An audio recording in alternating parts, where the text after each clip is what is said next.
नमस्कार मित्रांनो, भागवत चॅनलला आपल्या सर्वांचं हार्दिक स्वागत आहे। आज आपण उपाय बघणार आहोत। कोणता उपाय बघणार आहोत की दुर्भाग्य आपली पाठ सोडत नाहीये।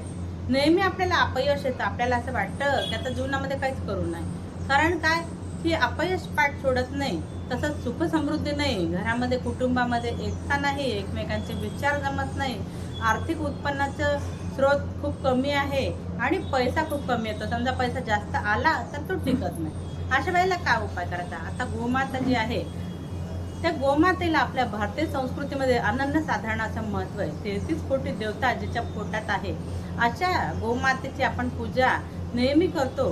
कशी करतो? तर आता प्रत्यक्ष आपण गाईला जे जाऊ शकतात ते गाईची पूजा करतात, परंतु प्रत्येकाच्या देवघरामध्ये चांदीची पितळाची गोमाता असते वासरूसोबत, आणि आपण रोजच त्या गाईची पूजा करतो।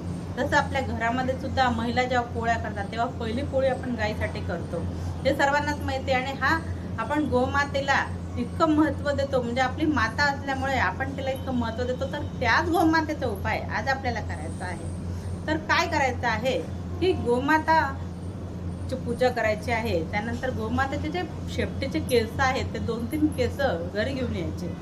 त्या केसांना गंगाजलाने धुवायचं, गंगाजल नसेल तर गुलाब पाण्याने धुवा, स्वच्छ पाण्याने धुवा, त्याची पंचोपचार पूजा करा। त्यानंतर ते एका तावीजमध्ये ठेवा आणि तो तावीज गळ्यामध्ये धारण करा। यामुळे काय होतं की तुमच्या आजूबाजूची जी निगेटिव्हिटी आहे ती नष्ट होऊन जाते। तसंच कोणी काही करत असेल, काही बाधा होत असेल, करणी बाधा होत असेल तर ती सुद्धा नष्ट होऊन जाते। तसेच तुमच्या भाग्यामध्ये वाढ होते, जे तुमच्या भाग्यात नसेल ते सुद्धा तुम्हाला मिळण्याकरता फायदेशीर आहे।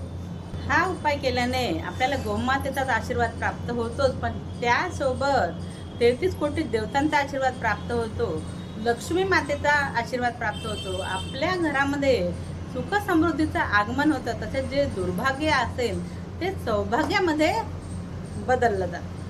तर नक्कीच करून बघा हा उपाय। माहिती आवडली तर चॅनलला लाईक करा, शेअर करा आणि व्हिडिओला कमेंट देखील करा की व्हिडिओ कसा वाटला। चॅनल सबस्क्राईब करायला विसरू नका। धन्यवाद।